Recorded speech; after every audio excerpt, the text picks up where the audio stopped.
Inaanyahan kong bawat isa na magsitayo at ang mga kapatid na nasa labas ay magsipasok na. Ganun din po sa ating online viewers, good morning po sa inyo. Atin pong awitin ang ating welcome song, Ate Kuya, Kumusta Ka Na?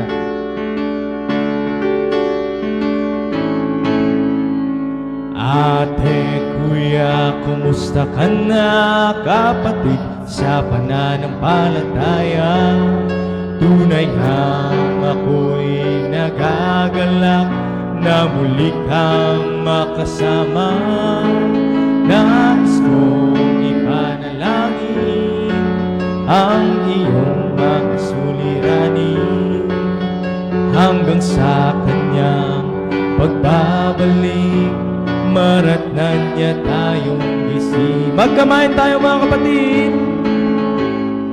Ate Kuya, kumusta ka na? Kapatid sa pananampalataya, tunay ngang ako'y nagagalak na muli kang makasama. Nais kong ipanalangin ang iyong mga suliranin hanggang sa kanya pagbabalik, maratnan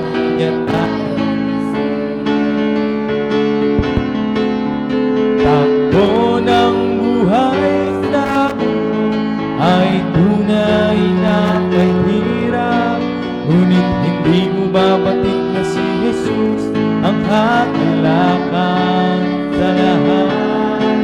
Kaya tumawid, magpuri at manalangin may pasasalamat. Tanging si Jesus ang kagalakan, tanging si Jesus ang katugunan, tanging si Jesus ang kaganapan. Minsan pa mga kapatid, in first verse. Ate Kuya, kumusta ka na? Kapatid sa pananampalataya, tunay ngang ako'y nagagalak na muli kang makasama. Nais kong ipanalangin ang iyong mga suliranin hanggang sa kanyang pagbabalik, maratnan niya tayong gising. Takbo ng buhay sa mundo ay tunay na kahirap, ngunit hindi mo babatik na si Jesus ang kagalakan sa lahat. Kaya tumawid, magpuri at manalangin may pasasalamat. Tanging si Jesus ang kagalakan, tanging si Jesus ang katugunan, tanging si Jesus ang kaganapan sa lahat.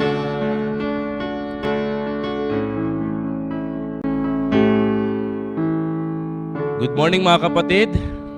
Manatili tayo nakatayo, and let me quote unto you what the scriptures say for this morning. This is the day that the Lord hath made. Ang sinabi ng Bible, we will rejoice and be glad in it. Masaya ba kayo this morning? Muli tayo nagkakita-kita, nagkasama-sama. Salamat sa Diyos sa isang linggo o sa mga nakalipas sa tayo iningatan. Kaya mga kapatid, pwede ba tayong mag-alay muna a personal silent prayer sa Panginoon? Personal natin siyang kausapin, magpasalamat tayong personal at humingi tayo ng tawad upang tayo maging karapat-dapat sa umagang ito na mag-alay ng nararapat na pagsamba, pagpupuri, pasasalamat at paglilingkod sa Kanya. Tayo muna ay sumandaling, manahimik at manalangin.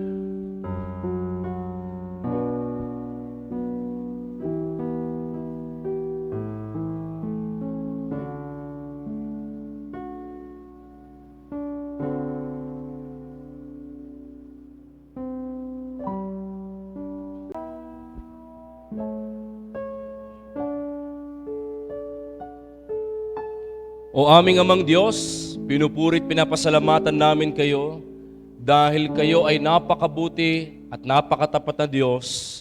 Salamat po sa mga nakalipas na araw na kami ay patuloy niyo pong iningatan.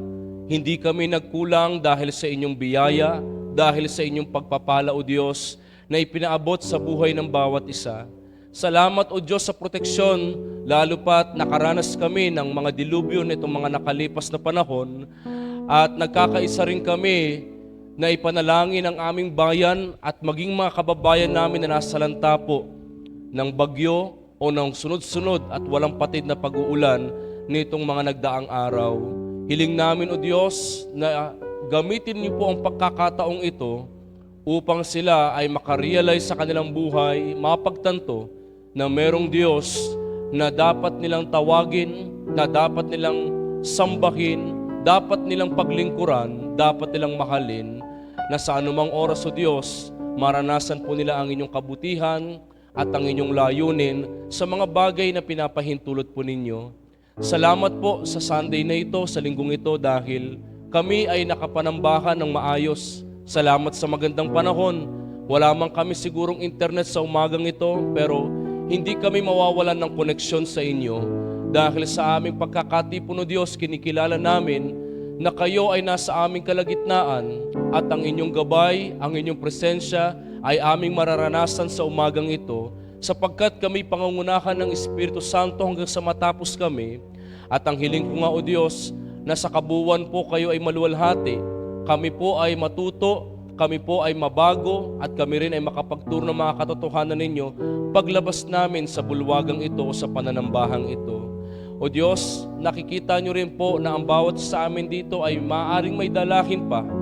May pinapasa na problema, may dinadalang bigatin o Diyos, at maaaring ito ay makasagabal. Kaya inihiling namin, Panginoon, na turuan at tulungan nyo kaming ipagkatiwala sa inyong lahat, ilagak sa inyong mabuting kamay, at kami o Diyos ay buong atensyon, buong kami, buong puso, isip, kaluluwa at kalakasan na ikaw ay mamahalin sa umagang ito, sasambahin sa Espiritu katotohanan at pupurihin ka dahil kayo ay mabuting Diyos. Hinihiling rin namin na ang isa sa pinakamalaking hadlang sa ating pagitan ay ang kasalanan. Opo, Panginoon, maaring naidulog na namin kanina, pero kung meron ditong alinlangan ng aking mga kapatid na baka hindi pa talaga sila napatawad o nalinis, ang sinabi ng inyong salita, ang sino mang ikukumpisal ang kanyang kasalanan sa inyo, kayo naman ay tapat at matuwid na handang patawarin sa mga kasalanan at linisin sa lahat ng kalikuan. Kaya Panginoon, pangahawakan po namin ang pangakong iyon as we confess our sins this early morning, Panginoon. Hiling po namin ang dugo ni Kristo ang siyang maglinis at manghugas sa amin upang kami ay magkaroon ng kakayanan at maging karapat-dapat sa umagang ito na lumapit sa inyo, hingin ang aming naisin, tanggapin po ninyo ang aming mga pagsamba, ang aming pasasalamat at ang aming paglilingkod. Dalangin ko, Diyos, sa mga itatayo niyo po sa likod ng pulpitong ito, patuloy niyo po silang gabayan, ibaba upang kayo ay maitaas, at lahat kami na nandito, Diyos, ay bigyan niyo po ng pusong handang tumanggap ng pagtutuwid, handang tumanggap ng inyong salita, maging handang tumanggap ng inyong pagpapala, hindi para sa pansarili lamang, kung hindi para sa kapakanan din ng marami. Gabayan po ninyo ang aming music team, gabayan po ninyo ang aming mga nasa social media o sa multimedia team namin, maging ang Sunday school teacher, Panginoon, gabayan nyo rin po mamaya, maging ang mga kapatid na marahil ay patungo, gabayan nyo rin sila o Diyos, at sa mga kapatid namin na nasa banig ng karamdaman, kagalingan o Diyos ang aming hiling, na minsan pa, ibangon nyo po sila o Diyos, upang makasama namin sa pagpupuri at sa paglilingkod sa inyo. Sa lingkod na inyong gagamitin mamaya sa pagdadala ng inyong salita, ay patuloy niyo po siyang gabayan o Diyos. Mangusap kayo sa Kanya upang siya ay makapangusap sa amin. Abutin niyo po, Panginoon, ang aming kaunawaan at sa aming mga bagong kasama ngayon sa umaga, Sa mga visitors or newcomers, Lord, nawa kayo po ang makita, hindi lamang ang iglesia o ang mga tao na nandito, hindi lamang ang programa o kung ano paman, higit lalo kayo po ang makita nila at maunawaan kung gaano kadakilang inyong pag-ibig sa kanila na sila ay tinanggap ninyo sa kabila ng kanilang mga nakaraan o karanasan. Kaya hiling po namin, Panginoon, sa kabuuan, kayo po ang maitaas at maluwalhati. Sinasamba, pinupuri, pinapasalamatan namin kayo. At salamat dahil napakain ang pagmasdan ng magkakapatid na nagkakaisa at kayo, Panginoon, ang pinakasentro sa kalagitnaan. Pagpalain din, Panginoon, ng mga onliners po namin, the online fam, na nawa maabot din sila kahit nasa malayo sila, higit lalo ang pangangailangan ng kanilang puso. Sa inyong kamay, O Diyos, ipinagtatagubilin po namin ang panalangin na ito, kalakip ang aming pag-ibig, papuri, pasasalamat at pagsamba. Ito ang nagkakaisa namin dalangin sa pangalan ng aming Panginoong Yesus. Amen at Amen. Sige po, makakaupo na po ang bawat isa. Bago po tayo mag-welcome, i-welcome back muna po natin ang asawa po ni Pastor Reman na si Tita Les. Tumayo po, palakpakan po natin ang buhay ni Tita Les sa Panginoon. At atin po namang i-welcome mga bisita natin ngayon at nawa ito ang maging una at tuloy-tuloy na pananambahan nila at paniniwala sa pananampalataya sa Panginoon. Amen po ba? Tumayo po ang unang aking tatawagin na nanalo sa Rabon. Si Laila May Priniel. Tumayo po, palakpakan po natin siya. At ang susunod na nanalo, dalawa sila. Si Marites Wamil, Erlinda Mendoza. Tumayo po. Welcome na welcome po kayo. At ang huli, ngunit hindi talo, si Gabriel Ladones. Tumayo po. Amen. Isa pa lang yutang si Gabriel Ladones, no? Sige po, makaupo na po kayo. Welcome na welcome po kayo sa Bahay Sambahan. Kasama kami at kasamang nananampalataya at nananambahan sa Panginoon. At syempre, sa isang linggong nasuspend ang klase. Masaya po ba ang mga estudyante? Hindi. Sino dito isang linggong nakahilata? Sino dito isang linggong naghahanda para hindi maliparin yung bubong nila? Marami siguro sa atin naglalagay ng pabigat. Kung kayo ay may kasamang pabigat o mabigat, syempre wag po nating ilagay sa bubong. Baka mamaya masama ako sa bubong. At nawa, tulungan natin yung mga kasama nating nabibigat ang loob na gumaan at tulungan nating magbuhat ng mga nabibigatan ding loob at tayo maging malakas na Kristiyano. At syempre, bago ako mag-umpisa, gusto kong kayong magpahinga na umupo dito sa ating upuan. Meron po akong kukwento sa inyo saan may isang Kristiyano, share ministry. Kung ano pong ginagawa natin ngayon, nag-share ministry tayo kung saan punta siya sa iskinita. Doon, puro addict, puro nagdodroga. May 3 siyang nakasama. Yung isa, nagsashabu. Nagsashabu yung isa. Naakay niya kasi sabi niya, kung anong gawa ng tao, nakakasama sa Panginoon. Kunwari, ikaw ginawa ng tao magputol ng puno, hindi ba't nakakasama sa kalikasan? Gandun din sa ating buhay, sabi niya. Kung ikaw, ginawa ng tao yung shabu, tingin mo nakakabuti sa yon? Hindi, di ba? Lalo na't hindi galing sa Panginoon yung paggawa ng shabu, sabi niya.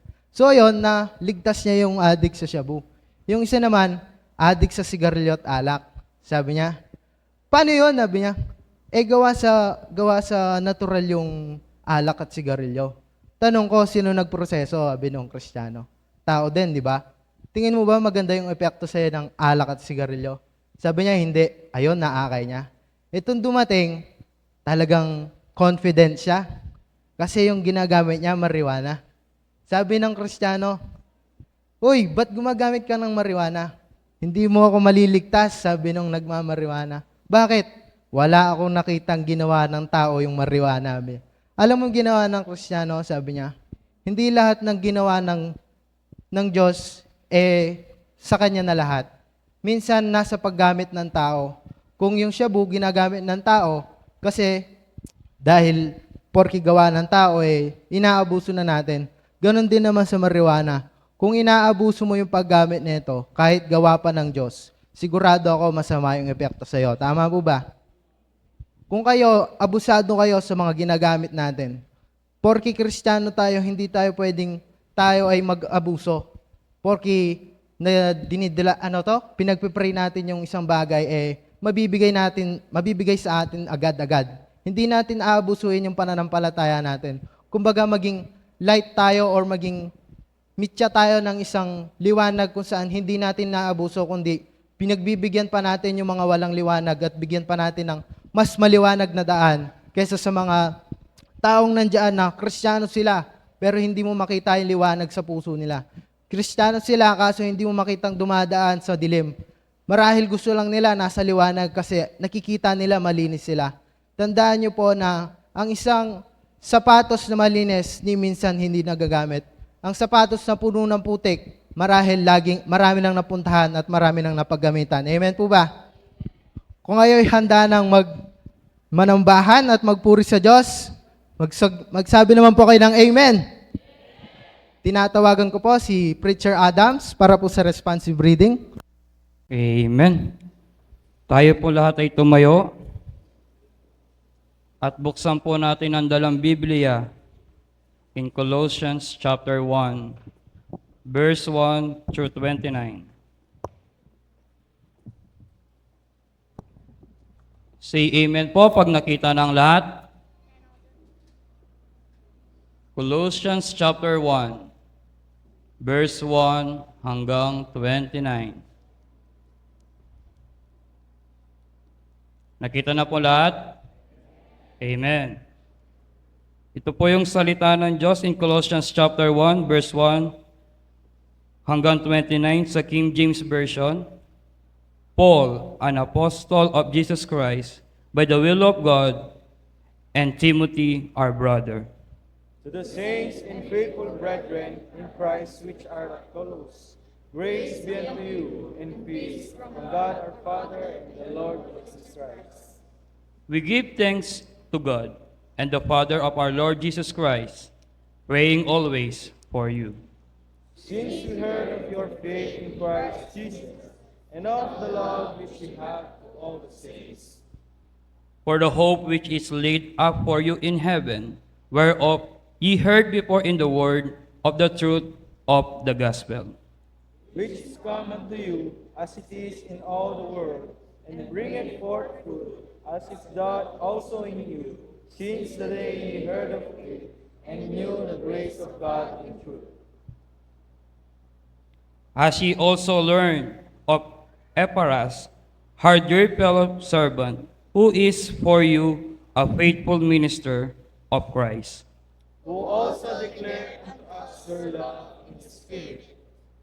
For this cause we also, since the day we heard it, do not cease to pray for you, and to desire that ye might be filled with the knowledge of his will, in all wisdom and spiritual understanding, That ye might walk worthy of the Lord unto all pleasing, being fruitful in every good work, and increasing the knowledge of God, strengthened with all might, according to his glorious power, unto all patience and long-suffering with joyfulness, giving thanks unto the Father, which hath made us meet to be partakers of the inheritance of the saints in light, who hath delivered us from the power of darkness, and hath translated us into the kingdom of his dear Son, in whom we have redemption through his blood, even the forgiveness of sins. who is the image of the invisible God, the firstborn of every creature. For by him were all things created, that are in heaven and that are in earth, visible and invisible, whether they be thrones, or dominions, or principalities, or powers, all things were created by him and for him. And he is before all things, and by him all things consist. And he is the head of the body, the church, who is the beginning, the firstborn from the dead, that in all things he might have the preeminence. For it pleased the Father that in him should all fullness dwell. And having peace by him to reconcile all things unto himself, by him I say, whether they be things in earth or things in heaven. And you that were sometimes alienated and enemies in your mind by wicked works, yet now hath he reconciled. In the body of his flesh through death, to present you holy and blameable and unreprovable in his sight. If ye continue in the faith grounded and settled, and be not moved away from the hope of the gospel, which ye have heard, and which ye have preached to every creature which is under heaven, whereof I fall am made a minister. Who now rejoice in my suffering for you, and fill up that which is behind the afflictions of Christ in my flesh for his body's sake, which is the church. Whereof I am made a minister, according to the dispensation of God, which is given to me for you, to fulfill the word of God. Even the mystery which had been hid for ages and from generations, but now is made manifest to his saints. To whom God would make know what is riches of the glory of this ministry among the Gentiles, which is Christ in you, the hope of glory. Whom with which, warning every man, and teaching every man in all wisdom, that we may present every man perfect in Christ Jesus. 29 po, tayo po lahat ay sabay-sabay. Whereunto I also labor, striving according to His word, which worketh in me mightily. Ito po ang salita ng Diyos na mananatili magpakailanman.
Handa na po bang bawat isa na magbigay ng papuring awit para sa ating Panginoon? Pwede po muna kayong makaupo, panandalian in first verse. At pagdating po sa ating refrain or chorus, ay tayo pong lahat ay tatayo na. Handa na po bang bawat isa? Atin pong awitin na may kagalakan at kapurihan. Grace, grace, God's grace.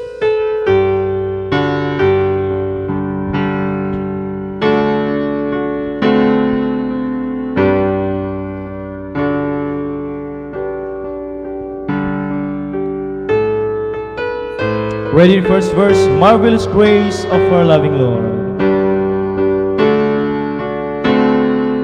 Marvelous grace of our loving Lord, grace that exceeds our sin and our guilt.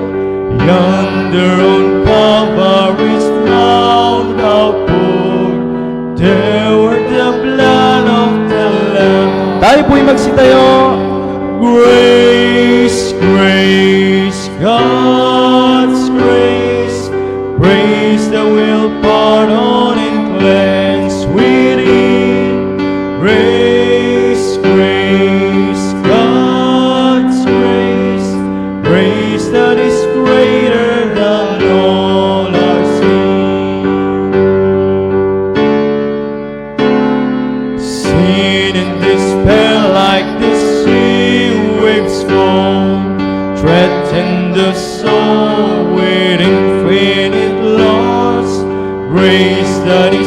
greater, yes, grace untold, points to the refuge, the mighty cross. Grace, grace, God's grace, grace that will pour on and cleanse within. Grace, grace, God's grace, grace that is greater than all our sin. Dark's the stain that we cannot hide. What can avail to wash it away? Look, there is flowing a crimson tide, whiter than snow you made me today. Grace, grace, God's grace, grace that will pour on and cleanse within. Grace, grace, God's grace, grace that is greater than all our sin. Marvelous, infinite, matchless grace, freely bestowed on all who believe, all who are longing to see His face. Will you this moment His grace receive? Grace, grace, God's grace, grace that will pour on and cleanse within. Grace, grace, God's grace, grace that is greater than all our sin. Grace, grace, God's grace, grace that will pour on and cleanse within. Grace, grace, God's grace, grace that is greater than all our sin. Grace,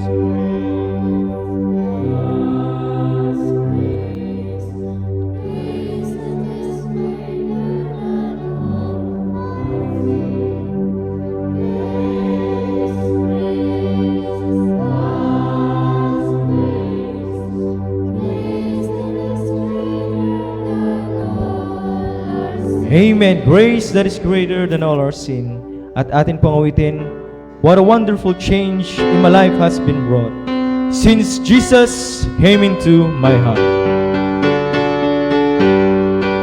Ready in first verse? What a wonderful change in my life has been wrought since Jesus came into my heart. I have light in my soul for which long I have sought since Jesus came into my heart. Since Jesus came into my heart. Since Jesus came into my heart. Floods of joy on my soul like the sea billows roll. Since Jesus came into my heart. I have ceased from my wandering. I have ceased from my wandering and going astray. Since Jesus came into my heart. And my sins which were many are all washed away. Since Jesus came into my heart. Since Jesus came into my heart. Since Jesus came into my heart. Floods of joy on my soul like the sea billows roll. Since Jesus came into my heart.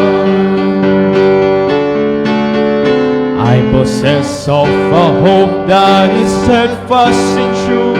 Since Jesus came into my heart. And no dark clouds of doubt now my pathway obscure. Since Jesus came into my heart. Since Jesus came into my heart. Since Jesus came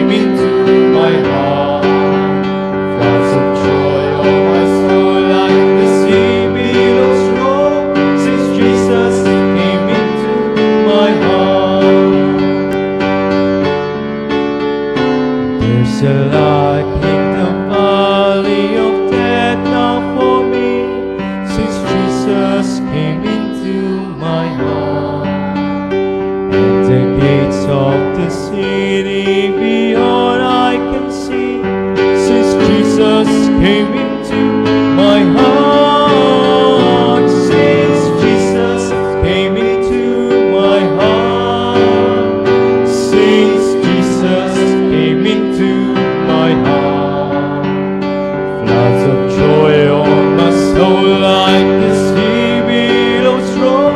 Since Jesus came into my heart. I shall go there to dwell in that city I know, since Jesus came into my heart. And I'm happy, so happy, as onward I go, since Jesus came into my heart. Since Jesus came into my heart. Since Jesus came into my heart. Floods of joy on my soul like the sea billows roll.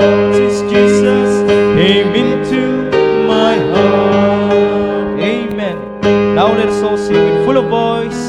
Now I belong to Jesus.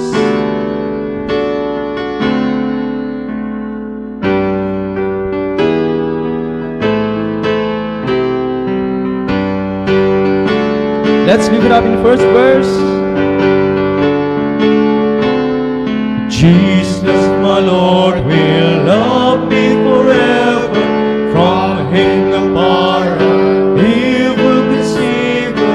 He gave his life to ransom my soul. Now I belong to him. Now I belong to Jesus.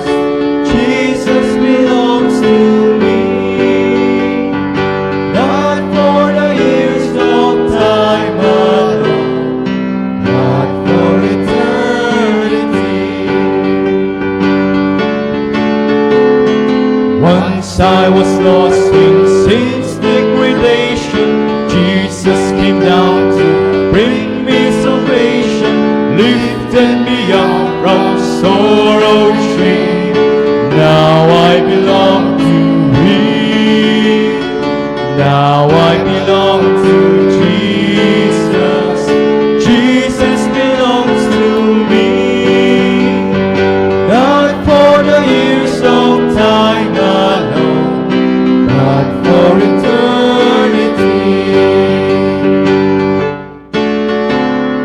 Joy floods my soul, for Jesus has saved me, freed me from sin that long had enslaved me. His precious blood he came to redeem. Now I belong to him. Now I belong to Jesus. Jesus belongs to me. Not for the years of time alone, but for eternity. Not for the years of time alone, but for eternity. In first verse, down at the cross where my Savior died, downward for cleansing from sin I cried. There to my heart was the blood applied. Glory to his name.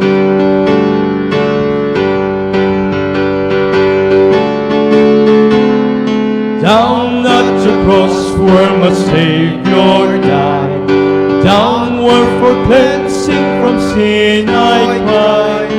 There to my heart was the blood applied. Glory to his name.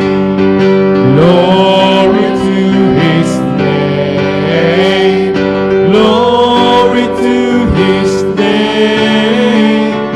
There to my heart was the blood applied.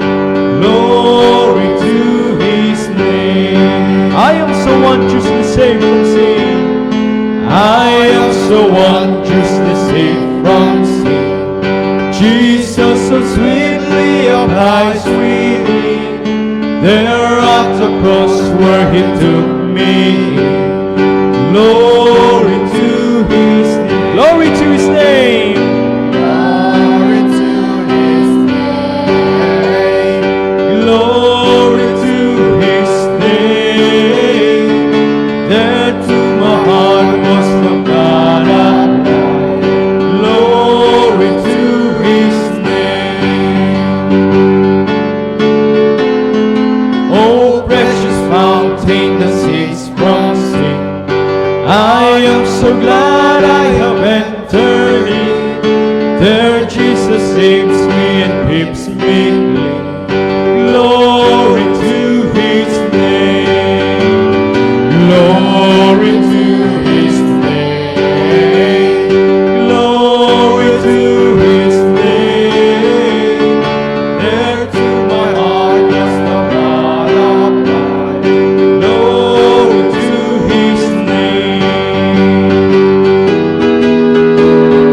Come to this fountain so rich and sweet. Cast thy poor soul at the Savior's feet. Plunge in today and be made complete. Glory to His name. Glory to His name. Glory to His name. There to my heart was the minsan pa mga kapatid. Glory to His name. Glory to His name. Glory to His name. Glory to His name. There to my heart was the God of life. Glory to His name. Palakpakan natin ang ating Panginoon.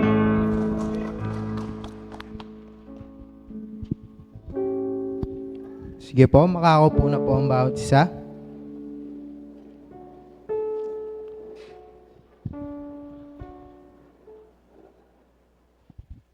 Na-bless po ba ang bawat isa? Nakakahingal, tama po ba? Nakakahingal pero worth it naman dahil para sa Panginoon. Amen? Meron po akong gustong basahin sa inyo. Lumang libro. Ngunit napakalaga ang Biblia. Sa Mark, nawala. Sa Mark 10, maaari po ba natin buksan? Pwede po ba tayong sumigaw ng amen kung nakita na po natin? Mark 10 verse 27, maaari po ba nating basahin ng sabay-sabay na may malakas na boses? Mark 10 verse 27, 1, 2, 3, go! And Jesus looked upon them and saith, with men, it is impossible, but not with God. For with God, all things are possible. Maaari na po tayong mupo. Ang verse na po ito ay nag-example sa bawat isa, sa bawat bagay. Kung saan, kung ikaw lang mag-isa ang gagawa, marahil babagsak ka, marahil magda-doubt ka, marahil hindi magiging maganda yung plano mo. Gusto kong i-share sa inyo yung experience na to kung saan minsan rin akong gustong mag-share or minsan rin akong gustong mag-go sa isang eskwela. Kung saan gusto kong ipakilala yung Panginoon. Ngunit on the way, nakikita ko yung sarili ko. Gusto ko ako yung pinapalakpakan. Gusto ko ako yung nasa taas at yung Diyos nasa likod ko. Kung saan, mas gusto ko nang nakikita yung bawat basa ko ng Biblia sarili ko yung naitataas ko. Marahil sa inyo, nararamdaman nyo rin na minsan kapag nagbabasa ka ng Biblia tingin mo ikaw na yung pinakamalinis na tao sa buong mundo. Natandaan natin. Pero tandaan po natin, pag babasa ka ng Biblia, ito po yung Biblia kung saan i-correct ka niya. Kung saan hindi lahat ng bagay sa'yo lahat nakatuon. Sa lahat ng bagay sa'yo lahat naka-shoulder lahat ng problema mo. Kailangan po natin yung Panginoon, kailangan po nating isama yung Panginoon sa buhay natin. Kasi kung mismo kayo, naputanayan nyo na sa sarili niya, kung wala yung Panginoon sa inyo, mapapalayo lang kayo sa salita niya. Marami sa inyo siguro dito, sinubukan na lumakad para maging malakas, sabihin niya sa sarili niya, gusto ko munang i-correct yung sarili ko. Pero tandaan po natin, sabi nga po ng isang bata sa social media, hindi po natin kailangan i-correct ang sarili natin kapag lalakad tayo kasama ang Panginoon. Kailangan po nating sumama sa Panginoon, lumakad para po makorek yung buhay natin. Amen po ba? At meron din po akong gustong sabihin, ikwento sa inyo kung saan pumunta ang Diyos, si Jesus Christ sa Jerusalem. Maraming mayaman, maraming may kaya, kung saan kada Sunday, milyon-milyon yung nabibigay nila. Pero may isang tao na pumunta sa simbahan, gusot-gusot yung damit, tapos yung kanyang pananami ay ang kanyang buhok, mukha ay malungkot. Pero nung nakita niya, narinig niya yung salita ng Panginoon, nagbigay siya isang 25 centavos sa panahon ngayon. 25 centavos yung binigay niya. Sumigaw yung Panginoon. Ang taong ito ang may pinakamalaking nabigay kaysa sa mga taong milyonaryo dito. Kasi nagbigay siya ayon sa puso niya, hindi ayon sa bulsa niya. Nagbigay siya hindi dahil sa nararamdaman niya ngayon, dahil sa nananampalataya siya. Tayo po ba, kaya po ba natin gawin yon? Tayo po ba, kaya po ba natin gawin yon? Kung kaya nyo pong ibigay ang naayon sa inyong puso at di naayon sa inyong bulsa, naayon sa inyong bulsa, kaya nyo pong magbigay dahil sa inyong pananampalataya at di dahil sa kung anong nararamdaman o nararanasan nyo ngayon. Maaari po ba tayong magbigay para po sa Panginoon?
Good morning everyone. Habang inihintay po natin ang isang mensahero, gusto niyo po bang kumanta?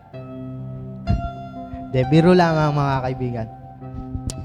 Habang hinihintay natin ang mensahero sa araw na ito, gusto ko lang pong magkwento ulit puro na lang kwento, tama po. Pero dahil yung mga kwento natin para sa Panginoon, gusto ko po kayong ma-inspire sa mga kwentong ito. Maraming kwento yung Biblia na hindi pa natin alam. Amen? Ngayon, gusto kong kwento sa inyo sa Romans. Kung saan hango sa ating buhay ngayon. Kung saan lahat masama. Lahat nawawala na ng pag-asa dahil nakikita nila iba na yung panahon ngayon.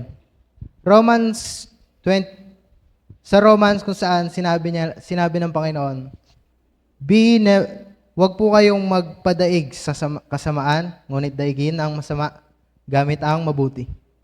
Sino po yung mga nakakaisip nito sa araw-araw na paano ba natin dadaigin yung masama ng kabutihan? Ito ba yung kahit tinatadyak ka na, kahit inaabuso ka na, magiging mabait ka pa rin?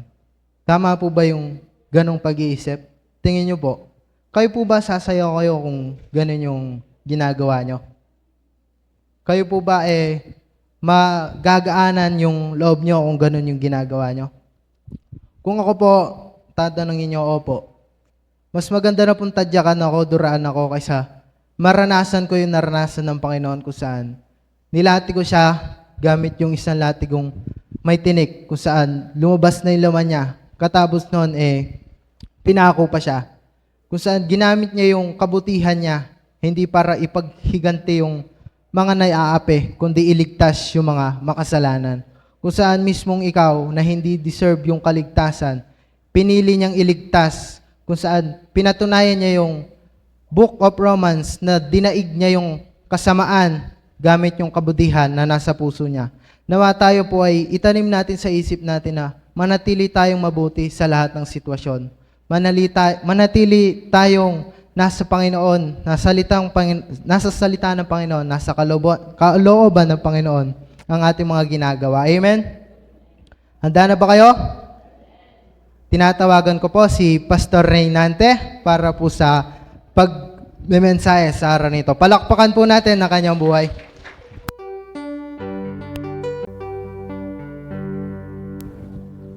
Morning po sa bawat isa.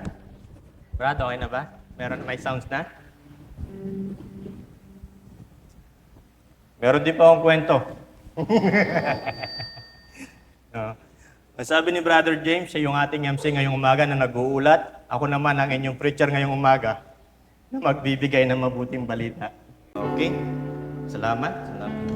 Salamat sa Panginoon at salamat din sa inyong mga kapatid at isang linggo na tayo'y binagyo. No? Isang linggo rin tayo nakatipid. Hindi ba? Walang pasok yung mga estudyante, kaya nakatipid tayo sa baon. No? Pero ganun pa man, ay nawa ay yung isang linggo din ay nakakatulong sa atin para makapag-isip-isip at isipin natin ang ginawa ng Panginoon sa atin sa pag-iingat at kalakasan na patuloy niyang ibinibigay sa atin. No, kung yung iba ay binabaha, no, tayo naman ay ligtas. So, ibig sabihin ba tayo ay mas mapalad kaysa sa kanila? No, binibigyan lamang tayo ng Panginoon upang sila ay ating ipanalangin. No? Dahil kung tayo ay nasa kanilang kalagayan, ay mahirap din naman ang mapunta sa kanilang sitwasyon. Kaya ngayong umaga nawa tayo ay patuloy na manalangin at patuloy natin ipanalangin yung ating mga kapatiran, ating mga kababayan na nasa lanta ng bagyo. No? At ganun pa man, ay ngayong umaga ay ating pag-uusapan kung last week ay pinag-usapan natin ay ang buhay ni Rahab. No? Ngayon naman ay buhay ng isang karakter din sa Biblia na hindi man ganoon kadalas nabanggit, pero yung kanyang ginawa, no, sa Panginoon at sa mga kapatiran ay malaki yung kanyang naiambag o nagawa para sa Panginoon. Kaya ating basahin sa aklat ng Colossus, tayo magsitayo.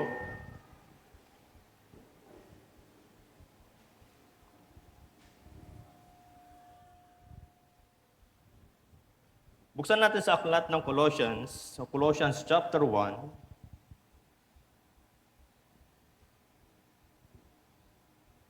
Verse 7 at 8 ay ganito ang sinabi ng kasulatan.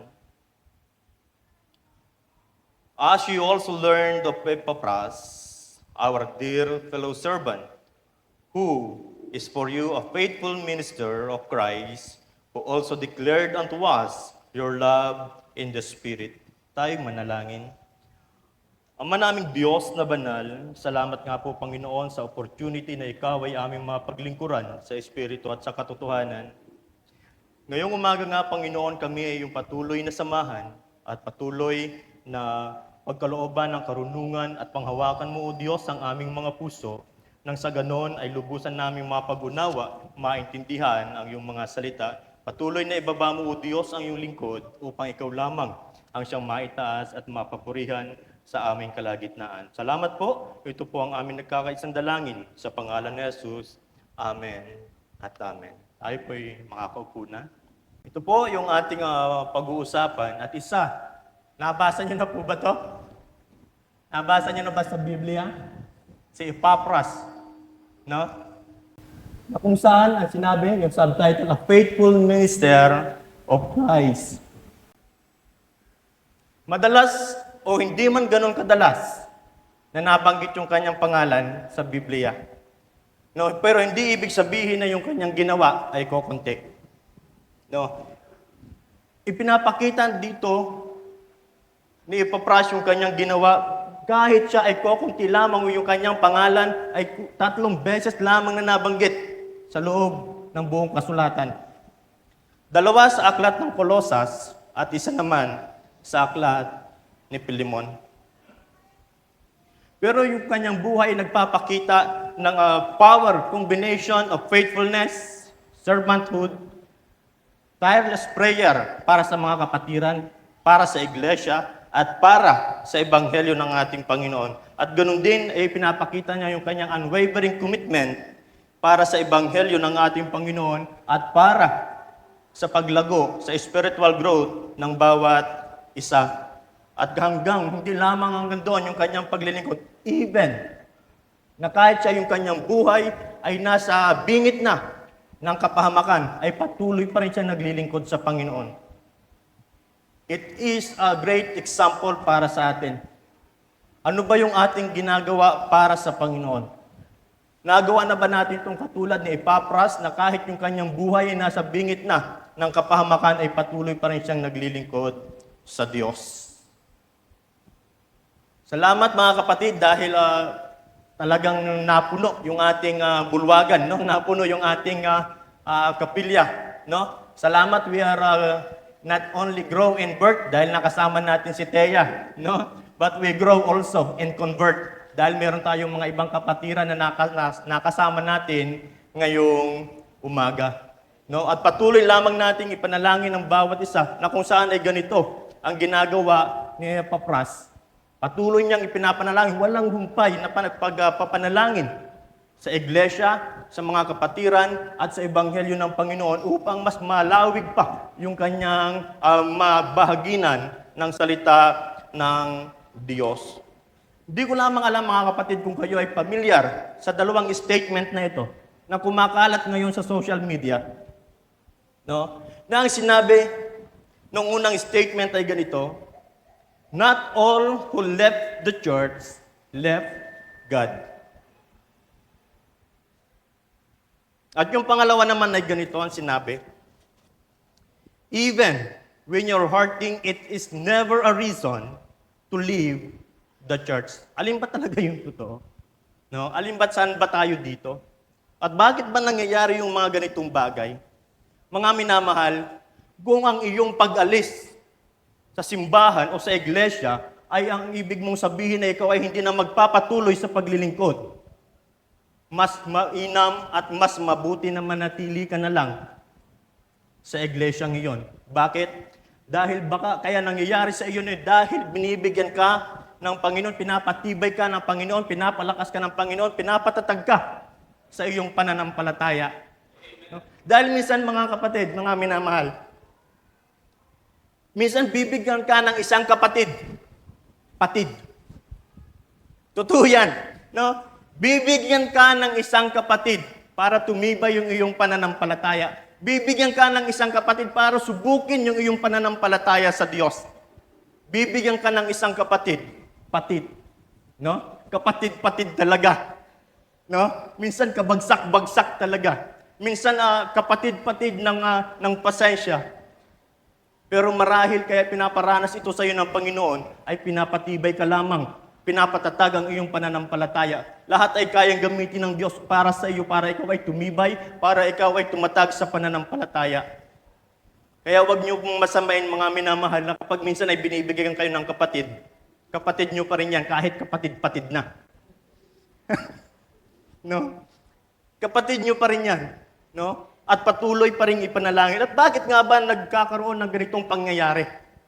Bakit nagkakaroon ng ganitong pangyayari sa loob ng iglesia na merong nasasaktan, na merong napapatid, merong nasasaktan sa loob ng iglesia? Bakit bang may mga ganitong pangyayari sa loob ng iglesia? Isa lang yung reason, mga kapatid, because of immaturity. Dahil kung hindi ka magiging mature, mga minamahal, mananatili yung ganitong sitwasyon sa loob ng iglesia. Mananatili yung ganitong pangyayari sa loob ng iglesia kung hindi ka magmamature. Because of immaturity. Kailan ka magmamature? Puro na lang matura yung pinapakita mo, kaya hindi ka nagmamature. Mag-mature ka, kapatid. Kailangan mo o kailangan natin na mag-mature. At ganito, kaya nga yung sinabi ni Epaphras ay ganito yung kanyang ginagawa. At ito talaga ay very hands-on pagdating sa ganitong bagay si Epaphras na kung saan talaga ay kanyang ipinapakita at kanyang ipinapanalangin ang bawat isa. No? He is an inspiring example sa atin na magbigay ng tubig. Salamat. Salamat, aking anak. Mamaya may milk tea ka sa akin. Okay? So, tuloy tayo. Ipinakita ni Epaphras yung example na hindi man siya madalas mabanggit sa Biblia, pero siya ay isa sa mga behind the scene minister. No? Isa siya lingkod ng Diyos na profound and dedicated intercession. Yung kanyang pamamagitan sa iglesia, yung kanyang pamamagitan sa mga kapatiran, ay talagang hands-on siya sa pagdating sa ganitong bagay. Mga minamahal, 3 beses lamang nabanggit sa Epaphras, katulad nga ng nasabi natin kanina, sa buong Biblia. Pero yung kanyang ginawa sa iglesia, yung kanyang ginawa sa mga kapwa kapatiran, yung kanyang ginawa patungkol sa Ebanghelyo ni Kristo ay higit pa sa 3 beses yung kanyang ginawa. Kaya ganun din naman mainam sa atin mga kapatid na tayo ay magpatuloy at tayo ay patuloy na lumago sa pananambahan natin at sa paglilingkod natin sa Diyos. Sa ating paglilingkod mga kapatid, hindi naman importante yung pangalan natin. Hindi mahalaga na yung pangalan natin yung sikat. Sa ating ginagawa, sa ating paglilingkod, ang sikat ay ang ating Panginoong Hesus. Mga minamahal, mga kapatid, sa panahon natin ngayon, aminin natin at hindi nakikita naman natin na kapag ang isang lingkod ng Diyos, isang lingkod ni Kristo, at nabigyan ng pagkakataon na magbahagi ng kanyang salita, hindi tatayo kapag hindi nabigyan ng magandang introduction. Hindi tatayo kapag hindi nabigyan o hindi maganda, hindi niya gusto yung pagkatawag sa kanya. Hindi tatayo kapag hindi nasama yung reverend. No? Dapat kapag tinawag siya, may reverend sa kanyang pangalan. Mas pinapasikat yung kanyang pangalan. Mga kapatid, mga minamahal, sa paglilingkod natin ay hindi ang pangalan natin ang sikat, kundi ang pangalan ng ating Panginoong Hesus. We are Christ-centered. Sa lahat ng ating ginagawa, ay ang sentro ay ang ating Panginoong Hesus. Hindi po ang ating mga sarili, hindi po ang ating mga sarili ang ating pinapakilala, kundi ang ating Panginoong Hesus.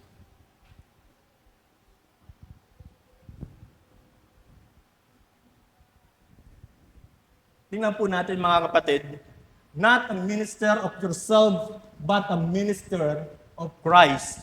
A faithful minister, not to represent yourself, but to represent your Savior.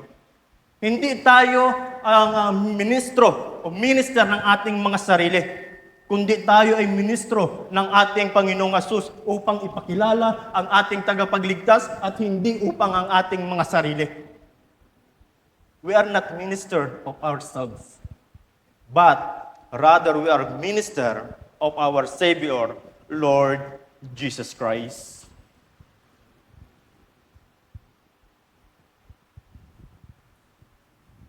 Epaphras mentioned briefly in the scripture, but his deep life, faithfulness, and love for the church exemplify what it means to be a true servant of Christ. No? Ipinapakita ni Epaphras na kung yung kanyang katapatan, yung kanyang pagmamahal sa iglesia, sa mga kapatiran, ay ganito ang tunay, ang ibig sabihin ng tunay na lingkod ni Kristo.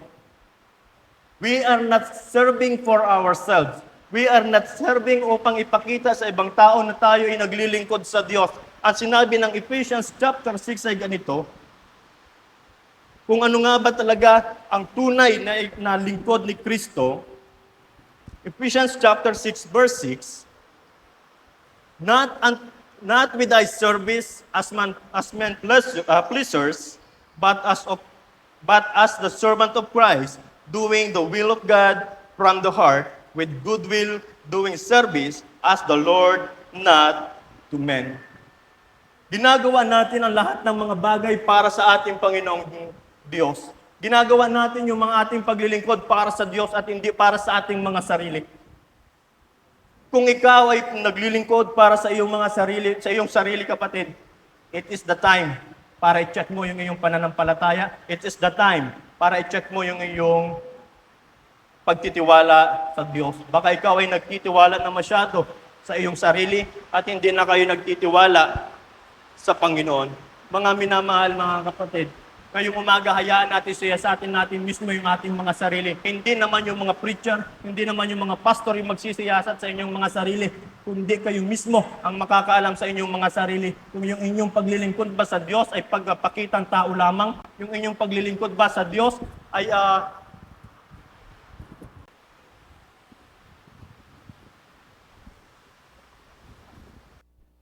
Hello. Okay, salamat mga kapatid. Hindi ko na namalayan na wala na yata akong boses, no? So, mga minamahal mga kapatid, katulad nga ng ating nabanggit, we not represent ourselves, but we represent our Savior, Jesus Christ. Sa bawat paghayo natin, no? Sa mga kapatiran na nakasama na namin sa pagmimisyon, lagi na nilang naririnig sa akin to. Hindi ko ipinapakilala ang aking sarili o hindi ko ipinagmamalaki sa inyo ang aking sarili. Ngunit ipinagmamalaki ko ang aking Panginoong Hesus. Mga kapatid, mga minamahal, hindi naman ang required o requirements ng Diyos ay ikaw ay maging marunong, matalino. Hindi naman ito yung requirements upang ikaw ay tawagin. Ang requirements ng Panginoon ay just be faithful to Him. Maging tapat ka lamang sa Kanya. A faithful minister may not always be seen by men, but always be rewarded by God. Madalas naman o kalimitan ay hindi man tayo nakikita o yung mga naglilingkod ay hindi man nakikita ng mga tao yung kanilang ginagawa. Pero wag po kayong magsawa, wag po kayong tumigil dahil ang Diyos na nakakakita ng iyong mga ginagawa ay hindi niya nawawala sa kanyang paningin ang iyong mga ginagawa para sa kanya. Lahat yan ay nakatala sa Panginoon. Hindi naman kailangan na ikaw ay tanyag bago ka gamitin ng Panginoon. Hindi katanyagan ang paraan para ikaw ay gamitin ng Diyos, kundi ikaw ay maging tapat lamang sa Kanya. Faithfulness lead to fruitfulness, not always in number, but always in impact. Oo, maraming, kayo ay nag-evangelism, maraming pumunta, pero ilan yung na-convert? Ilan yung na-convert mo sa Panginoon?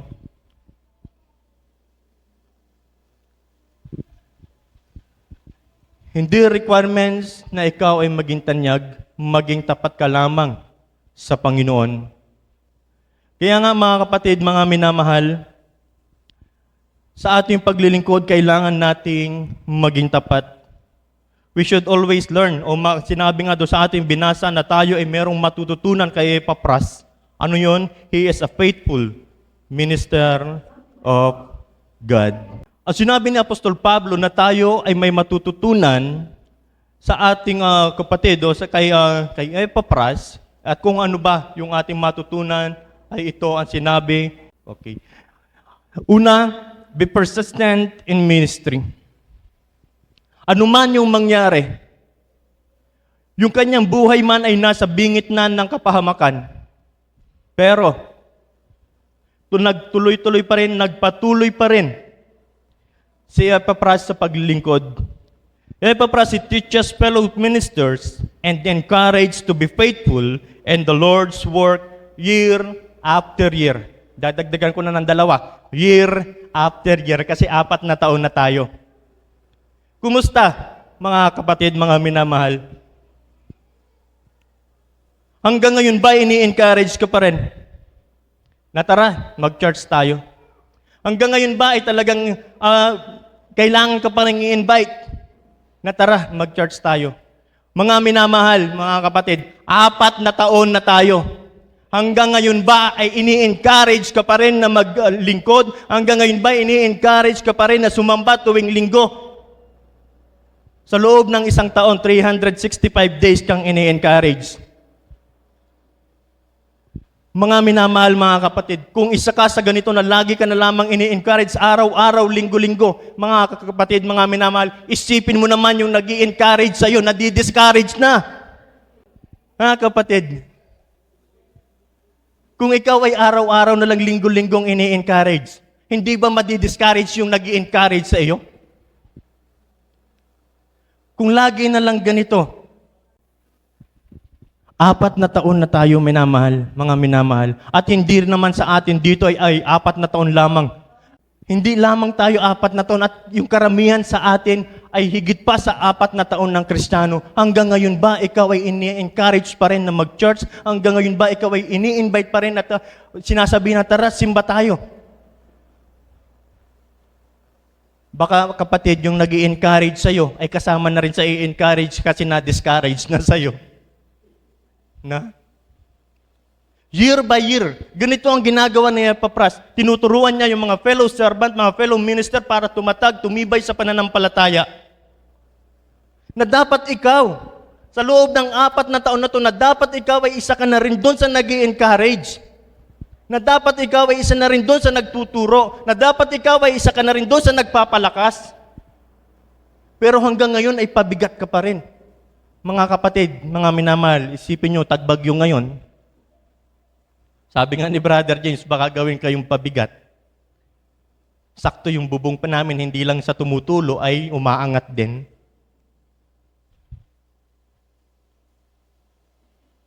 Huwag na tayong maging pabigat.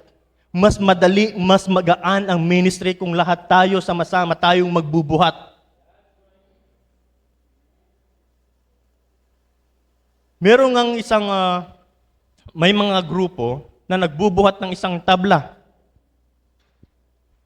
Alam naman nila na magaan lang to. Pero bakit nung buhatin nila, bakit ang bigat? Nung kanilang malaman, yung isa pala nilang kasama ay hindi pala nagbubuhat, kundi nakasakay. Saan kayo dun, mga minamahal, mga kapatid? Nakasakay ba kayo o kayo yung nagbubuhat? 4 years na tayo na dapat yung estado ng ating pananampalataya ay hindi na tulad nung dati noong unang taon tayo dito. Ipinakita ng Diyos na maraming bagay. Ang kanyang katapatan, ang kanyang pagkilos sa ating buhay sa bawat isa sa atin, lalo tigit dito sa ating iglesia. Na kung saan ay nandun tayo lamang sa garahe ni Madam Banji. Pero ngayon dahil sa ating katapatan ay naging tapat ang Diyos sa kanyang mga pangako sa atin. At binigyan tayo ng lugar na ganito na kung saan ay mas komportable tayo na sambahin siya sa Espiritu at sa katotohanan. Be an encourager like Epapras. Huwag na kayo yung ine-encourage. Paano tayo makakapag-encourage ng iba? Sa dami natin ito, mga minamahal, mga kapatid. Makapag-encourage tayo ng isa, dodoble tayo. Pero kung yung bawat isa sa atin ay patuloy pa rin natin i-encourage, huwag kayong magtaka mga minahal, mga kapatid. Sa loob ng 10 taon ay ganito pa rin tayo karami. Be an encourager. Minsan natatakot tayo na maglingkod. Minsan natatakot tayo na pumasok sa ministry. Bakit? Kasi nag-aalala tayo. Marami tayong mga alalahanin. Weariness did not stop him. Hindi napahinto si Epapras na kung ano man yung kanyang pinagdaraanan. Ano man yung kanyang pinagdaraanan, tuloy-tuloy pa rin siya. Tuloy-tuloy pa rin siya na i-encourage ang mga kapatiran. Tuloy-tuloy pa rin siya upang ipalaganap ang ebanghelyo ng ating Panginoong Hesus. Ikaw kapatid, ano na ba yung nagawa mo para sa ebanghelyo ng ating Panginoong Hesus? Ilang tao na ba yung napagsabihan mo patungkol sa ebanghelyo ng ating Panginoong Hesus? Handa ka bang mag-suffer para sa ebanghelyo ng ating Panginoong Hesus? Even in the suffering, si Epapras ay talagang nagpatuloy siya. Nasa bilangguan siya pero patuloy niya pa rin ipinapangaral ang ebanghelyo ng ating Panginoong Hesus. Maging yung mga kapatiran na nasa Colossus ay kanyang iniisip pa rin. Ano na nga ba yung nagawa mo? Are you willing to stand in your faith even if it costs you something? Ito yung ayaw natin. Na kapag may kapalit na yung paglilingkod, kapag may isasacrifice ka na, ito yung ayaw natin, di ba? Pero ito naman yung dapat natin gawin para sa Panginoon.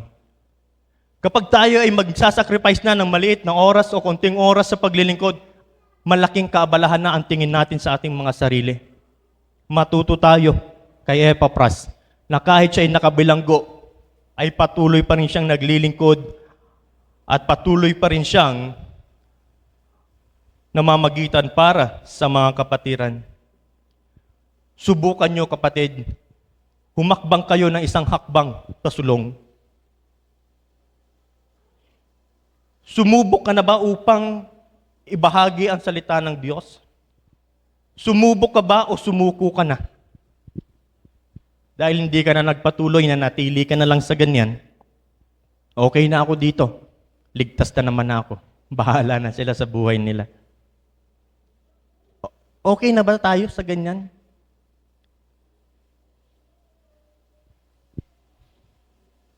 Ano na nga ba yung nagawa mo para sa ebanghelyo ni Kristo? Tingnan niyo po. He fought through all the reasons to quit. Kanyang nilabanan yung lahat ng mga kadahilanan para huminto. Kanyang nilabanan ang lahat ng mga dahilan para hindi magpatuloy. Kanyang nilabanan ang lahat ng mga dahilan para hindi magpatuloy sa paglilingkod, para hindi ipanalangin ang mga kapatiran. Ang lahat ng dahilan na ito ay kanyang pinaglabanan. Ganon din nawa tayo ng lahat ng dahilan na kung ano yung humahadlang sa atin para hindi tayo makapaglingkod, atin itong paglabanan. Atin itong pagtagumpayan kasama ang Panginoong Diyos.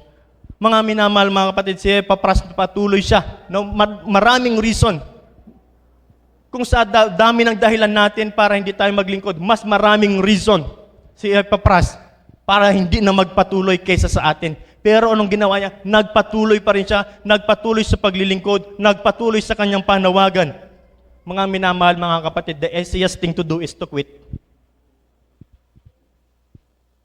Mas madaling sumuko kaysa sa sumulong. How about you? Sumusulong ka pa ba? O sumuko ka na? Ano man yung ating pinagdaraanan, tuloy-tuloy lamang tayo mga minamahal, mga kapatid. Labanan natin ang lahat ng kadahilanan upang tayo ay huminto, upang tayo ay tumigil sa paglilingkod. Fight all the reasons to quit. Paglabanan natin, mga kapatid, mga minamahal. Kailangan lang natin na maging tapat sa Kanya. Kailangan nating, anuman yung ating ginagawa, ay kailangan nating maging tapat. Be faithful and dedicated servant. God does not require you to be a famous, to be an eloquent, or to be rich, just to be faithful. Maging tapat ka lang at gagamitin ka ng Panginoon. Kung naalala niyo mga kapatid, mga minamahal, sina Apostol Pedro, sina Apostol Juan, ay hindi rin naman sila ng mga nakapag-aral. Kaya nga sinabi ng kasulatan, they are unlearned, they are ignorant, pero ginamit ng Panginoon dahil naging tapat sa ating Panginoong Hesus. So ganun din ang gagawin sa atin. Maging tapat lamang tayo sa ating Panginoong Hesus, gagamitin niya tayo at gagamitin niya para sa mas malaki pang gawain, sa mas malaki pang ministry. Kung lahat tayo, mga kapatid, mga minamahal, ay magsisipag lamang.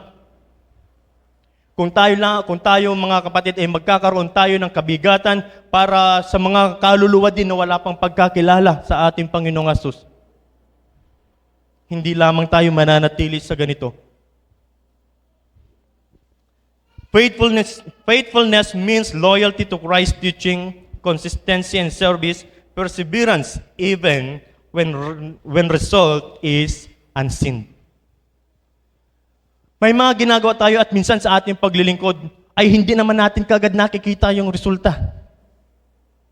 Sa ating mga paglilingkod, minsan tayo ay may ginagawa, ngunit parang wala bang resulta, hindi mo pa, malabo pa, hindi mo nakikita kung ano yung bunga ng iyong ginagawa. Minsan ay nararanasan ito ni Epapras. Pero ano yung ginawa niya? Nagpatuloy lamang siya, tuloy-tuloy lamang siya na ipalaganap ang ebanghelyo ng ating Panginoong Hesus na natili siyang tapat sa ating Panginoong Diyos at sa mga gawain na pinapagawa ng Diyos sa Kanya. Faithfulness is God's work through the faithful life. Ang faithfulness ay bunga o gawa ng Panginoon sa pamamagitan ng isang tapat na buhay o pamumuhay. Mga kapatid, mga minamahal, maging tapat tayo sa ating paglilingkod dahil hindi lahat naman o tayo yung ating ginagawa ay nakikita ng tao. Faithful minister may be forgotten by men, but not by God. Yung ating ginagawa ay maaari makalimutan niya ng mga tao. Yung ating mga ginagawang paglilingkod, maaari makalimutan niya ng ating mga kapatiran, pero hindi ito makakalimutan ng Diyos. Dahil habang ikaw ay gumagawa, habang ikaw ay naglilingkod sa Kanya, isinusulat naman ng Diyos sa Kanyang aklat ang iyong ginagawa. Kaya pagdating ng araw, babasahin sa iyo ng Diyos, ito yung iyong ginawa. Naging tapat ka. Kaya ang sasabihin ng Diyos, well done, thou good and faithful servant. Maging faithful ka, maging tapat ka. Maaring makalimutan ka ng mga tao. Pero yung Diyos, yung ginagawa mo para sa Kanya, ay hindi niya ito makakalimutan. Anong bagay lamang ba? Lahat ng bagay dito sa sanlibutan ito ay lilipas. Pero anong bagay yung hindi lilipas at aabot hanggang magpawalang hanggan? Basahin natin sa 1 John. 1 John chapter 2 verse 17. Ganito yung sinabi ng kasulatan. 1 John chapter 2 verse 17. And the world passeth away, and the lust thereof, but he that doeth the will of God abideth forever. Kung ano yung iginagawa mo sa kalooban ng Panginoon, ay ito yung mananatili magpasawalang hanggan. Hindi yung mga temporal na mga bagay, kundi yung ginagawa mo sa Panginoon ayon sa Kanyang kalooban, ay ito yung mananatili magpakailanman. Ito lang ba na bagay na ito ang siyang mananatili at makakatawid? Ito lamang mga kapatid. Ating kayamanan, lilipas yan. Kung ano mang meron tayo posisyon, lilipas yan. Pero yung ginawa mo, yung kalooban ng Diyos, ito yung hindi magmamaliw, ito yung hindi mawawala dahil nakatala ito sa libro ng ating Panginoong Diyos. Itong bagay lamang na ito ang hindi lilipas sa ating mga ginagawa. Faithful minister, be forgotten by men, not by God. Hindi tayo makakalimutan o hindi tayo mawawala sa Panginoon yung ating ginagawa. Katulad ni Epapras, he is a faithful minister of Christ. We are not praising Epapras over Jesus Christ, but we are tinataas natin ang ating Panginoong Hesus sa buhay ni Epapras. No, maging si Apostol Pablo ay nagbigay din ng commendation kay Epaphras kung ano ba talagang klaseng lingkod. Ito ang sinabi niya, Paul refers to him as our beloved fellow servant and a faithful minister of Christ. Kapag tinanong ka, o kapag tinanong yung pastor, no, si pastor tinanong, at kapag tinanong si Brother James, ay, talagang lingkod ng Diyos yan, naglilingkod sa Diyos. No, tuwing linggo, ang dami niyang kwento. No? Minsan ang sinabi niya pa nga, kung ikaw ay masaya.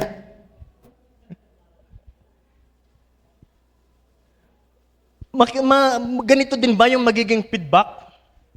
Katulad kung paano nagbigay ng commendation si Pablo, na si Epaphras ay isang lingkod, isang tapat na lingkod. Kapag tinanong kaya yung pastor niyo, kapag sinabi, kilala mo ba si ganyan? Ay, oo. Ano yan? Sakit sa ulo. No? Nakakilala yan pero bumalik sa mundo. Ganito ba yung magiging commendation? Kilala mo ba si kapatid na ganyan? Ay, oo, kilala ko yan. Sausaw ng sausaw yan sa social media. Ito ba yun ba yung commendation na gusto nyong marinig? Ayaw nyo ba yung ganitong commendation na katulad na sinabi ni Apostol Pablo kay Epaphras? He is our beloved fellow servant, faithful minister of Christ. Hindi ba mas mainam pakinggan yung ganito? Mga kapatid, mga minamahalan, sinabi din, He is a servant of Christ Jesus. Paul also calls him a servant of Christ Jesus. This is the title signifies the deep commitment and submission to Christ, reflecting a life fully devoted to His will. Are you devoted to Christ? Devoted ka ba sa ating Panginoong Hesus? Isang katanungan. Pwede niyong tanungin sa inyong mga sarili, devoted ba talaga ako sa aking ginagawa? Yung aking bang ginagawa talagang paglilingkod, ito ba talaga ay mula sa aking puso? Ito bang aking paglilingkod talaga? Ito ba talaga ay para sa Diyos o ginagawa ko lamang ito para ipakita sa mga tao na ako ay naglilingkod sa Diyos? Mga minamahal, mga kapatid, hindi mo pwedeng itago sa Diyos ang laman ng iyong puso. Ang lahat ng mga bagay ay lantad sa Kanyang paningin. Kaya hindi mo pwedeng itago sa Kanya. Ano pang katangian yung mapupulot natin o pwede natin matutunan sa buhay ni Epaphras? He is a passionate in prayer. Kailan ka huling nanalangin? Kaninang umaga, nagpasalamat ako doon sa aking kinain. Kailan mo pinalangin yung iyong kapatid? Mga minamahal, mga kapatid, behind every successful ministry, there is a prayerful minister behind. Kung bakit nagtatagumpay yung mga gawain ng Panginoon, dahil merong mga lingkod na sa kabila noon ay nananalangin para doon. Hindi man ikaw madalas yung nasa harapan, hindi man ikaw madalas yung nakikita, hindi man madalas ikaw yung nasa taas, pero nandun ka sa likod, nananalangin ka. Ipinapanalangin mo yung gawain, ipinapanalangin mo yung kapatiran. Mga kapatid, mga minamahal, it is a ministry. Being a prayer warrior, it is a ministry. Kaya patuloy o wag natin sabihin na, ay, ako'y wala man akong ministry. Ako'y taga-prayer lang doon sa sulok. No, mga kapatid, malaki ang iyong ambag kung bakit nagiging matagumpay yung mga gawain dahil isa ka sa nananalangin. At kung bawat isa sa atin dito ay mananalangin, mga kapatid, magiging matagumpay din ang ating mga ginagawa, ang ating mga plano. At yung ating mga nais gawin pa ay magiging matagumpay. Kaya patuloy lamang tayo na mananalangin katulad ni Epaphras kung paano siya agonizing in prayer, deep consistency and intercession. Patuloy siya nananalangin at patuloy siya patuloy niyang ipinag-pray, ipinagdarasal yung mga kapatiran, yung iglesia, at maging magkaroon pa ng daan upang magbukas ang Diyos ng pintuan upang ipangaral ang ebanghelyo ng ating Panginoong Hesus. Ipinanalangin niyo na ba yon? Mga kapatid, naipanalangin niyo na ba si Tito Emmy? Naipanalangin niyo na ba si Madam Banji? Si Manong Hildo, naipanalangin mo na ba? Bapang Bonnie? Tito Tony, naipanalangin mo na ba? Sa isang araw, hindi ka makauubusan ng ipapanalangin. Yung mga bisita natin, naipanalangin mo ba? Yung mga tao na wala pang pagkakilala kay Kristo, naipanalangin mo ba? Ganito ang ministry ni Epaphras. At ganito rin ang ating gagawin. Patuloy nating ipanalangin na patuloy na lumago ang bawat isa sa atin sa pananampalataya, tumibay sa pananampalataya. Dahil kung hindi tayo titibay, mga kapatid, konting bagyo lamang tayo ay mabubuwal. He did not just pray for the blessings, but for the believers to be mature and complete in God's will. Hindi lamang si Epaphras, hindi lamang siya nananalangin for the blessing. Madalas ganito yung prayer natin Lord, pengi, Lord, pengi. No? Hindi na tuloy Panginoon, kundi pengi noon na. Hindi lamang siya nananalangin just for the blessing. Wala namang masama doon. Pero ang kanyang ginagawa ay he just pray also, o pinagpipray niya rin yung mga mananampalataya na patuloy na lumago, patuloy na tumibay sa pagkakilala at lumalim sa pagkakilala at sa salita ng Diyos ay lumalim din sa pagkaunawa.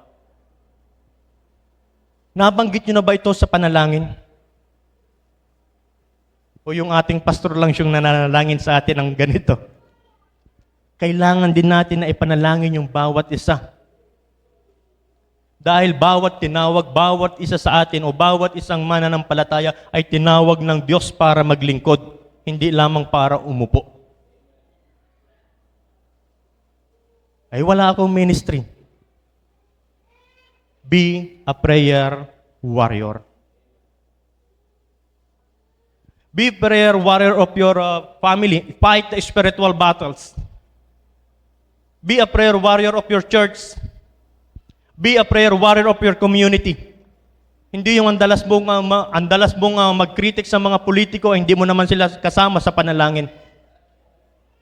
Andalas mong kinikritik yung mga politician, andalas mong kinikritik yung mga nakaupo sa posisyon, pero hindi mo naman sila kasama sa panalangin. Be a prayer warrior of the community, of our community. Be a prayer warrior of the church.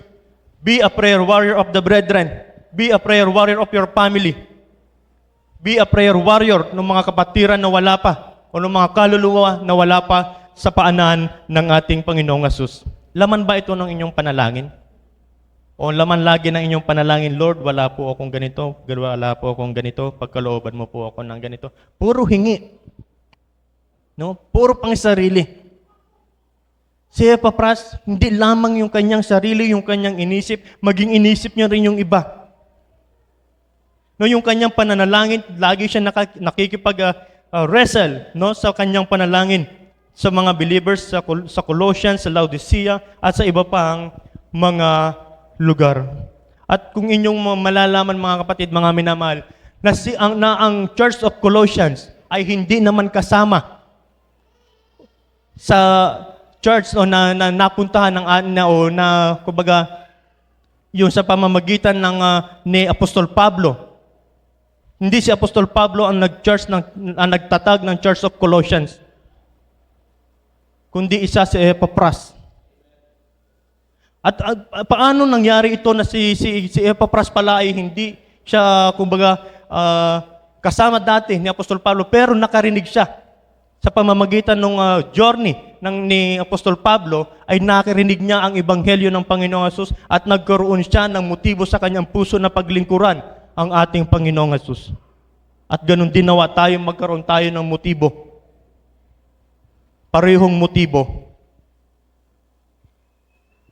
Hindi lamang dito, mga kapatid, kaya nga sinasabi natin madalas, hindi lamang tayo dito mananatili, marami pa ang ating pupuntahan. Meron tayo sa Mindoro, meron tayo sa ibang bansa, sa Rizal, meron pa mga nasa ibang bansa, mga kapatiran na nasa online. Na marahil isa sa atin ay tawagin doon, just be faithful to Him. At maging faithful lamang tayo sa ating Panginoong Hesus. Mga kapatid, mga minamahal, Maging katulad tayo ni Epaphras. Hindi man siya masyadong kilala, no? Hindi man siya masyadong kilala sa kasulatan. Sinabi nga dito, Epaphras may not be a well-known Bible hero, but he is a powerful example of a quiet, faithful, and prayerful servant. And the world that chases recognition choose to be Epaphras, a servant who lived in the will of God. Dahil sa mundong ito, mga kapatid, ay punong-puno na ang nais lamang tumayo ng mga nais ng mga nakatayo sa likod ng pulpito ay para ma-praise sila, para ma-recognize sila. Minsan kailangan natin maging katulad ni Epaphras. No, hindi man tayo madalas nababanggit, pero tayo kasama doon sa pagiging tapat at prayerful servant niya. Tayo ay isa sa mga prayer warrior na tuwing may mga gawain, tayo ay isa sa mga nananalangin upang maging matagumpay ang gawain iyon. God does not measure greatness by popularity, but by faithfulness. Be like Epaphras, pray hard, serve well, and love deeply. Alam niyo ba kung ano ang ibig sabihin ng pangalan ni Epaphras? Lovely. Kaya ganun siya, talagang tinayuan niya yung kanyang ibig sabihin ng kanyang pangalan at ganun yung kanyang ginawa na talagang mapagmahal siya. Minahal niya yung mga kaluluwa, minahal niya yung mga lingkod, minahal niya yung mga kapatiran. Ipinakita niya talaga at pinatunayan niya yung kanyang pangalan. At he is a lovely servant of Christ. So ganun din naman tayo. At ganun din naman sa atin ay masumpungan sa kalipunan natin na ito na tayo ay mapagmahal sa ating kapwa. Tingnan natin yung ating mga kapwa, baka akala natin ay kaaway na natin yung ating mga kapwa. No. Mahalin natin ang ating kapwa. The measure of a minister not in number, talents, or applause, but in faithfulness to Christ. No? Hindi naman mahalaga yung palakpak. Yung iba kasi ang gusto palakpak lang. Hindi dito. Masusukat ba yung iyong katapatan sa Diyos sa pamamagitan ng maraming palakpak? Oo, makaka-receive ka ng maraming mga palakpak. Pero hindi ito yung batayan na ikaw ay totoong lingkod o ikaw ay tapat na lingkod ng Diyos. Dahil ikaw lang at ang Diyos ang nakakaalam kung gaano ka katapat sa Kanya. Let us serve Him with all our hearts. Let us be faithful minister, and God will bring a fruitful life. Tayo magsitayo, mga kapatid.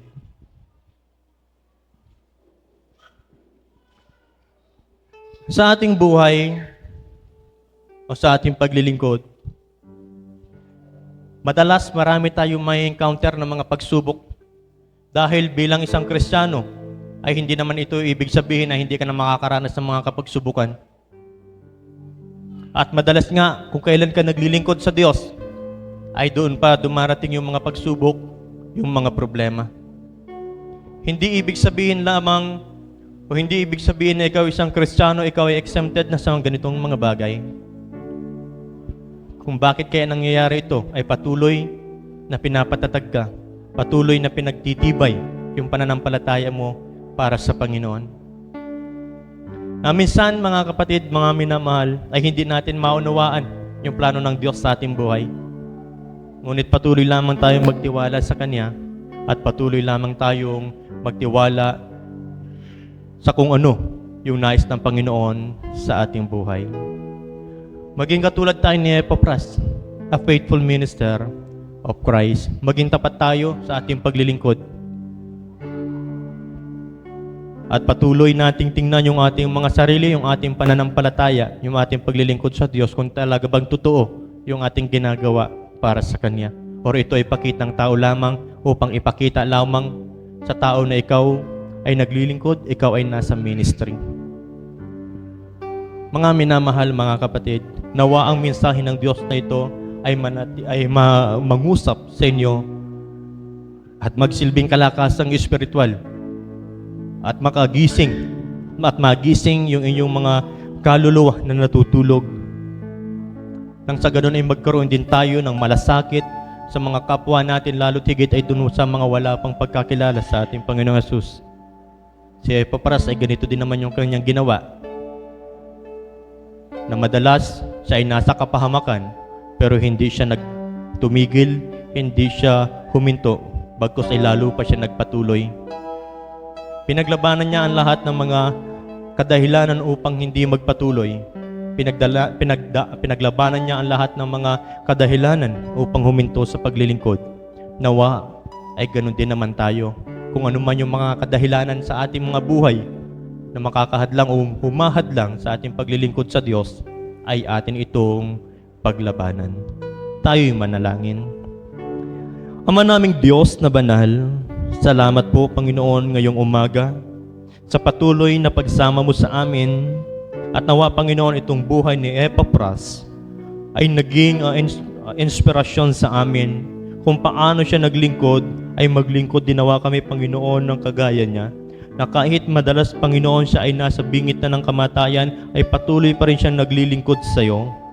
Panginoon, ay hindi naman po namin nararanasan yung ganitong mga bagay, kaya kami ay mas may panahon upang ikaw ay aming paglingkuran sa Espiritu at sa katotohanan. Magkaroon kami Panginoon ng kabigatan, lalo tigit sa mga kaluluwa na wala pang pagkakilala sa iyo, at ganun din sa aming mga kapatid, na hindi lamang yung aming mga sarili, yung aming sarili ang tinitingnan, kundi tinitingnan din naman namin yung kapakanan ng aming mga kapatiran, at kumusta na kaya yung kanilang pananampalataya. Sila ba Panginoon ay patuloy pang lumalago o nanatili na lamang Panginoon sa ganitong sitwasyon?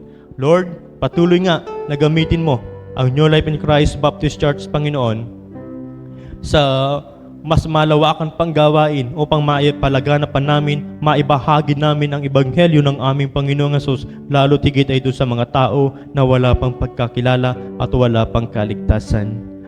Ama, sa isang linggo na naman ang aming kakaharapin, dalangin nga namin, O Diyos, kami ay iyong patnubayan, samahan niyo po kami at patuloy na pagkalooban ng aming mga pangangailangan, anuman, O Diyos, ang aming mga kailangan.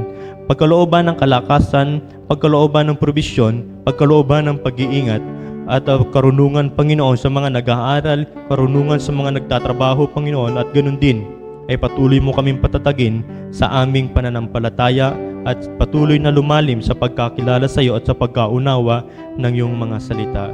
Salamat po, O Diyos, nawa ikaw ay aming napapurihan, ikaw ay aming naitaas sa aming ginawa, Panginoon. At salamat po, at patuloy nga na kung ang bawat isa man ay may pinagdaraanan, O Diyos, may kabigatan, ang iyong kagaanan nawa, ang iyong kapayapaan nawa, ang iyong pagkaloob sa kanila, kapayapaan na hindi kayang pagkaloob ng sanlibutang ito. Ama, samahan mo kami sa isang linggo ng aming kakaharapin, at patuloy nawa kaming manatili, O Diyos, sa iyo.